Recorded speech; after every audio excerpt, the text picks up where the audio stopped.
Satreskrim Polres Indramayu menangkap 4 orang tersangka yang melakukan tindak pidana korupsi dana penanganan COVID-19 anggaran tahun 2020 dengan kerugian negara mencapai 4,6 miliar rupiah. 4 orang tersangka diamankan, 2 AS yang terlibat kasus korupsi berinisial DD mantan PLT Kepala Badan Penanggulangan Bencana Daerah Kabupaten Indramayu, dan CY, PLT Sekretaris BPBD Indramayu. Sementara 2 tersangka lainnya yaitu BDR dan PTR merupakan pihak swasta yang terlibat kasus korupsi pengadaan masker kain scuba pada tahun 2020. Sementara itu AKBP Lukman Syarif mengatakan, pada tahun 2020 BPBD Kabupaten Indramayu mendapat bantuan dana operasional penanggulangan bencana non-alam akibat pandemi COVID-19 dari dana belanja tidak terduga yang bersumber dari anggaran refocusing. Anggaran tersebut untuk kegiatan pengadaan bahan dan peralatan penanggulangan bencana non-alam COVID-19 berupa masker kain scuba sejumlah 1,9 juta buah.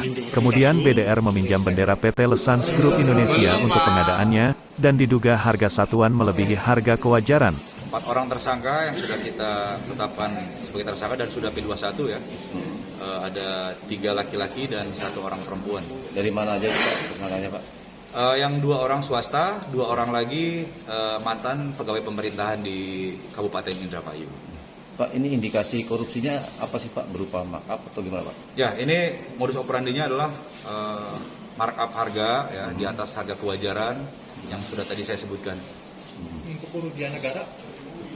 Total kerugian negara berapa Pak? Dari Ya, 4 miliar 655 juta rupiah.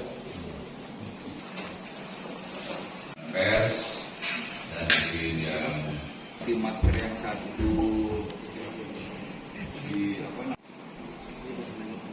Akibat perbuatan para tersangka negara dirugikan Rp 4,6 miliar. Dari tangan tersangka Polres Indramayu menyita beberapa barang bukti uang tunai Rp 190 juta, dokumen kontrak, penarikan tunai cek, rekening koran dan uang tunai. Para tersangka dijerat dengan pasal pemberantasan tindak pidana korupsi, pasal 2 ayat 1, ayat 2 atau pasal 3 UU RI nomor 31 tahun 1999, pasal 55 ayat 1. Pertama KUHP, dengan ancaman penjara 4 tahun atau seumur hidup, denda paling sedikit Rp 200 juta atau Rp 1 miliar.